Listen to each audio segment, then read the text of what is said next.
नमस्कार, मी doctor Ghanshyam Narayanrao Deshmukh, Ayurveda MS surgeon from government शासकीय Poddar medical college Wadi, Mumbai. I am now practicing since 2005 in Kalyan west. मित्रांनो, 2005 पासून मी कल्याणमध्ये general surgery, proctology, piles, fissure, fistula, एंडोक्राइनची सर्जिकल, नॉन सर्जिकल प्रॅक्टिस करत आहे. तर आजचा विषय आहे मूळव्याध म्हणजे काय. मूळव्याधाबद्दल सर्वसाधारण माहिती असणं अत्यंत आवश्यक आहे, कारण आमच्याकडे आलेले बरेच रुग्ण आजार कुठलाही असो, डॉक्टर मला मूळव्याध झालाय असं डायरेक्ट पहिल्याच वाक्यात सांगून मोकळे होतात. याचा अर्थ असा नाही की सर्वांनाच मूळव्याध असतो. मूळव्याध म्हणजे काय की शौचाच्या ठिकाणी, गुद्दाच्या ठिकाणी मांसल भाग तयार होतो, गाठ तयार होते, सूज येते. म्हणजे त्याला आपण काय म्हणतो, तिथल्या ज्या रक्तवाहिन्या असतात त्या रक्तवाहिन्या फुगतात, सुजतात, लांब होतात, गांडोळाप्रमाणे रचना होते, त्याला म्हणतात मूळव्याध. मूळव्याध आपला बोली भाषेतला शब्द झाला. त्याला आपण इंग्लिशमध्ये पाईल्स म्हणतो, आम्ही आयुर्वेदामध्ये त्याला अर्श म्हणतो, आणि मेडिकल सायन्समध्ये त्याला हिमोरॉइड्स म्हणतात, हिमोरॉइड्स इन ॲनल.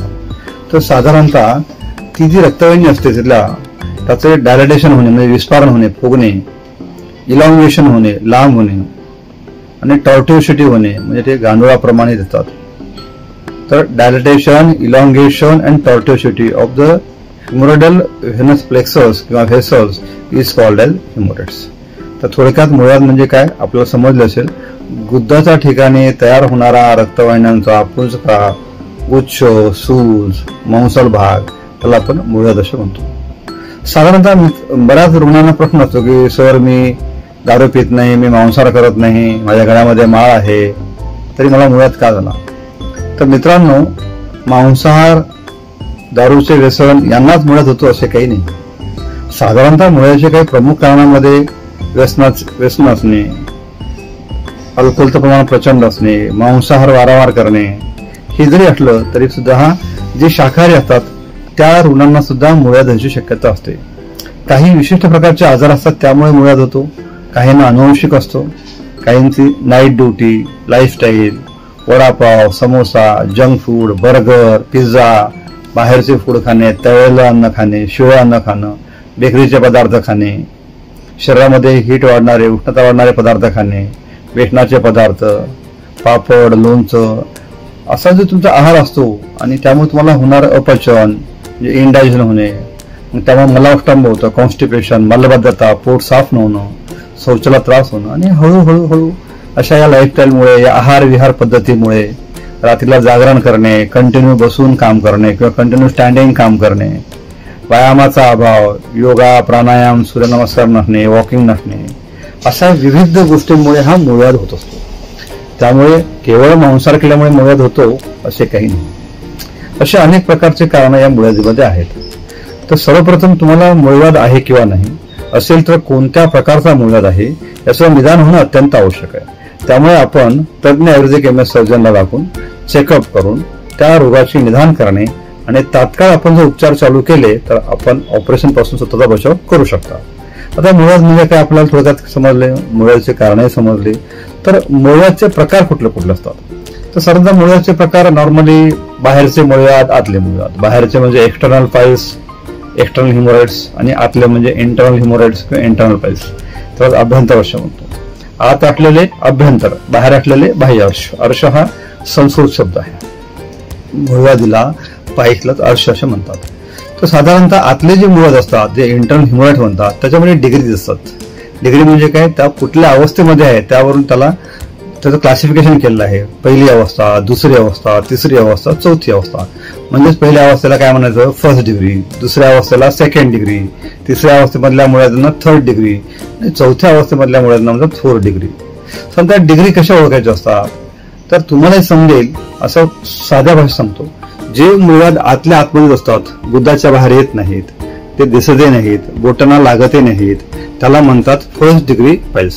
काय म्हणतात, फर्स्ट डिग्री पाईल्स. फक्त आतल्यात छोटासा मांसल भाग असतो. सेकंड डिग्री हिमोरॉइड्स ज्याचे काय असतात, सेकंड डिग्री हिमोरॉइड्स म्हणजे फर्स्ट डिग्रीपेक्षा थोडेसे मोठे, ते शौचाच्या वेळी बाहेर येतात आणि स्वतःहून आपोआप ते आतमध्ये जातात, त्याला म्हणतात सेकंड डिग्री. म्हणजे बाहेर येणे शौचाच्या वेळेस आणि स्वतःहून आतमध्ये जाणे, त्याला म्हणतात सेकंड डिग्री. थर्ड डिग्री म्हणजे काय, अशा प्रकारचे मूळव्याध इंटरनल पाईल्स जे शौचाच्या वेळेस बाहेर ते येतात पण ते स्वतःहून आत जात नाहीत, जसे सेकंड डिग्रीचे पाईल्स स्वतःहून आतमध्ये जातात, तसे थर्ड डिग्रीचे पाईल्स स्वतःहून आतमध्ये जात नाहीत, त्याला म्हणतात थर्ड डिग्री. थर्ड डिग्रीचे पाईल्स स्वतःहून जात नाहीत, मग त्यांना काय करायचं, तर बरेच रुग्ण जेली किंवा लुब्रिकंट ऑइलचा वापर करून ते हळूहळू आतमध्ये पुश करतात, मॅन्युअली पुश करायला लागतात, त्याला म्हणतात थर्ड डिग्री. आणि फोर्थ डिग्री म्हणजे चौथी आणि शेवटची अवस्था, जे मुळव्याध बाहेर येतात आणि ते परमनंटली बाहेरच राहतात, ते रिड्यूस होत नाहीत, ते मॅन्युअली सुद्धा रिड्यूस होत नाहीत, ते आत जात नाहीत, त्याला म्हणतात फोर्थ डिग्री. तर या डिग्रीनुसार त्या मुळव्याधीचे उपचाराची पद्धती असते, first degree, second degree, third degree आणि फोर्थ डिग्री. कुठल्या मुळव्याधीच्या अवस्थेमध्ये ऑपरेशन करायचं, कुठल्या मुळव्याधीमध्ये करायचं नाही. साधारणतः 90% पेशंट्स हे विदाऊट ऑपरेशन बरे होत असतात.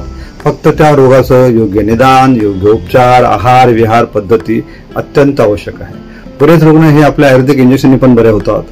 काही रुग्णांना विशिष्ट प्रकारचा आहार आणि मेडिसिन ते बरे होतात. सगळ्याच पेशंटला ऑपरेशन लागतं, लेझरची ट्रीटमेंट लागते असं नाही. त्यामुळे हे झाले अभ्यंतर पाईल्स, इंटरनल पाईल्स. आणि एक्सटर्नल पाईल्स असतात बाहेरचे, त्याचे डिग्री नसतात.